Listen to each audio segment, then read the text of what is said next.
Assalamualaikum warahmatullahi wabarakatuh. Perkenalkan, nama saya Endah Rahma, mahasiswa Ilmu Politik 2018. Saya akan sedikit menjelaskan video tentang mata kuliah kajian kepemiluan saya. Yang pertama tentang pemilu. Kita semua pasti tahu apa itu pemilu. Pemilihan umum atau yang sering disebut dengan general election merupakan sarana untuk mewujudkan kedaulatan rakyat dengan tujuan memilih para wakil rakyat dan pemimpin politik dari level terendah sampai dengan level tertinggi. Mengapa perlu dilaksanakan pemilu?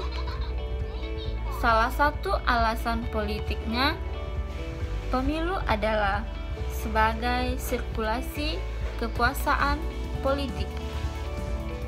Alasan filosofisnya, pemilu sebagai sarana perwujudan kontrak sosial atau sosial kontrak antara pemerintah dan rakyat. Alasan klasiknya, pemilu biasa dilakukan dalam sebuah negara yang sistem politiknya demokratis. Lalu, bagaimana hubungan antara pemilu dan demokrasi?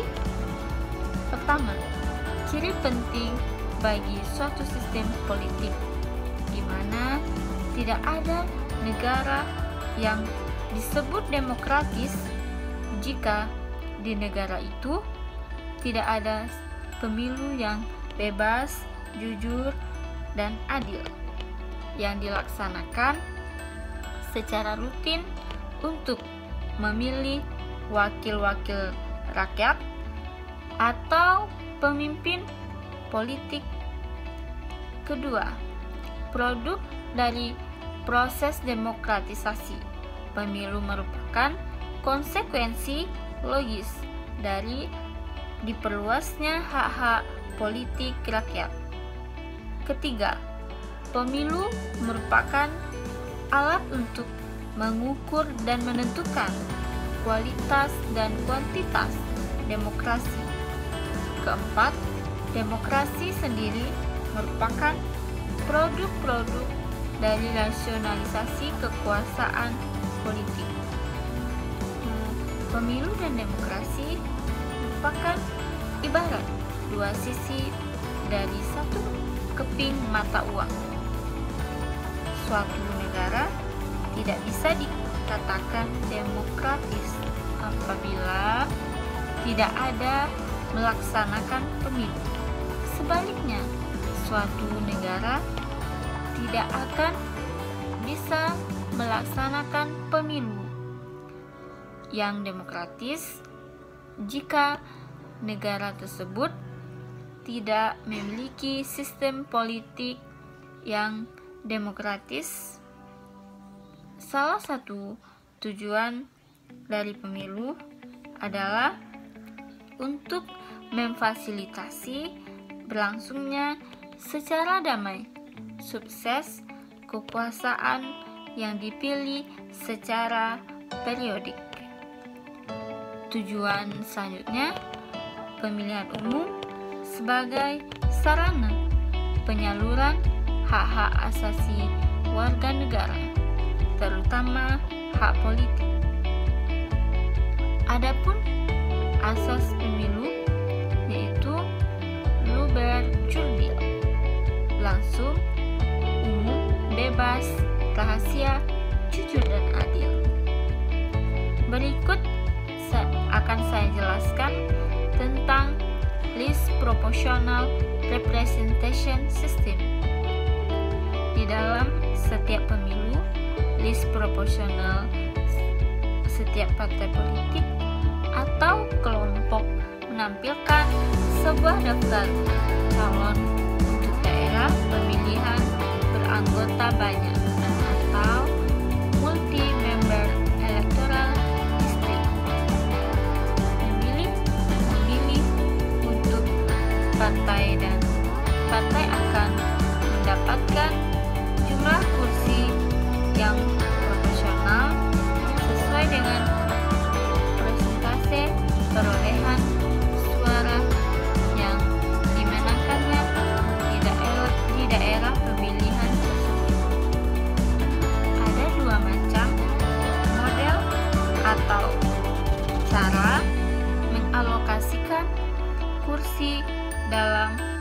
sistem list proporsional, yaitu highest average atau rata-rata tertinggi, dan largest eminence method,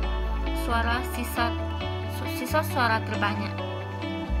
Sistem ini sulit diberikan atau diterapkan, terutama di negara-negara yang sistem kepartaiannya masih lemah dan sangat awal, karena menuntut kemampuan partai untuk eksis.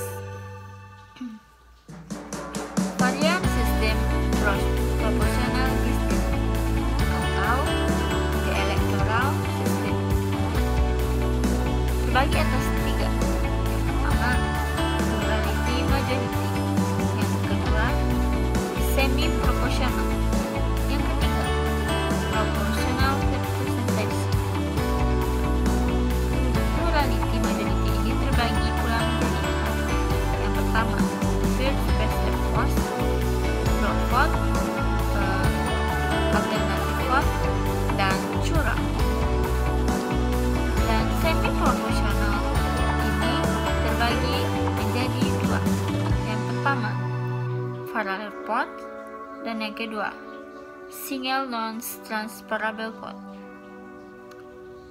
Dan proporsional representasi dibagi menjadi tiga.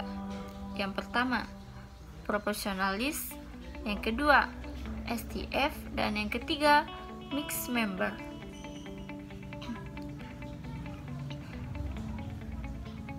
Pada intinya, sistem ini ingin mendapatkan calon terpilih berdasarkan suara terbanyak, bahkan mutlak, dalam satu daerah pemilihan atau dapil. Sistem mengharuskan adanya sebuah negara dibagi ke dalam banyak dapil. Rakyat pemilih datang ke TPS untuk memberikan suaranya, dan hasil pemungutan suara dihitung berdasarkan suara terbanyak. Hasilnya adalah the winner takes all. Selanjutnya, saya akan menjelaskan tentang Komisi Pemilihan Umum. Kita semua pasti sudah tahu apa itu KPU. KPU merupakan lembaga negara yang bersifat nasional, tetap mandiri untuk menyelenggarakan pemilihan umum Indonesia. KPU pertama pada tahun 1999 sampai 2001, KPU kedua dari 2001 sampai 2007, KPU ketiga dari 2007 sampai 2012, KPU keempat dari 2012 sampai 2017, dan KPU kelima 2017 sampai 2022. Adapun tugas dan wewenang KPU berdasarkan pasal 25 Undang-Undang Nomor 12 Tahun 2003, yaitu merencanakan penyelenggaraan pemilu, menetapkan organisasi dan tata cara semua tahapan pelaksanaan pemilu, mengkoordinasikan, menyelenggarakan, dan mengendalikan semua tahapan pelaksanaan pemilu, menetapkan peserta pemilu, menetapkan daerah pemilihan, jumlah kursi, dan calon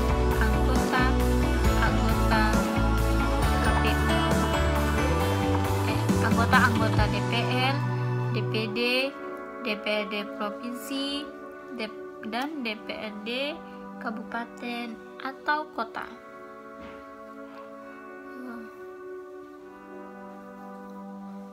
Menetapkan waktu, tanggal, tata cara pelaksanaan kampanye, dan pemungutan suara.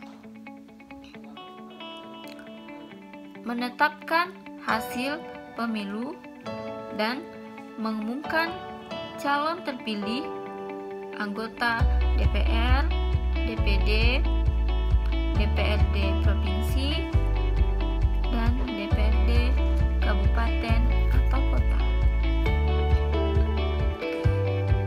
Melakukan evaluasi dan pelaporan pelaksanaan pemilu, dan yang terakhir melaksanakan tugas dan kewenangan lain yang diatur di undang-undang.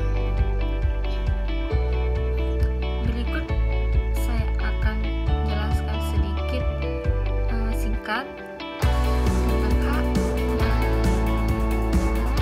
hak dari KPU, yaitu membantu panitia pemilihan kecamatan atau PPK, atau panitia pemilihan distrik atau PPD.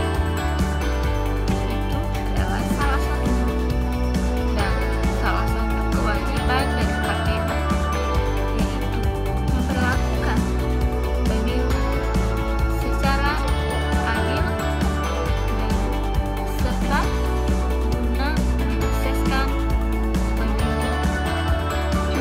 Berikut akan saya sampaikan sedikit singkat syarat menjadi anggota KPU.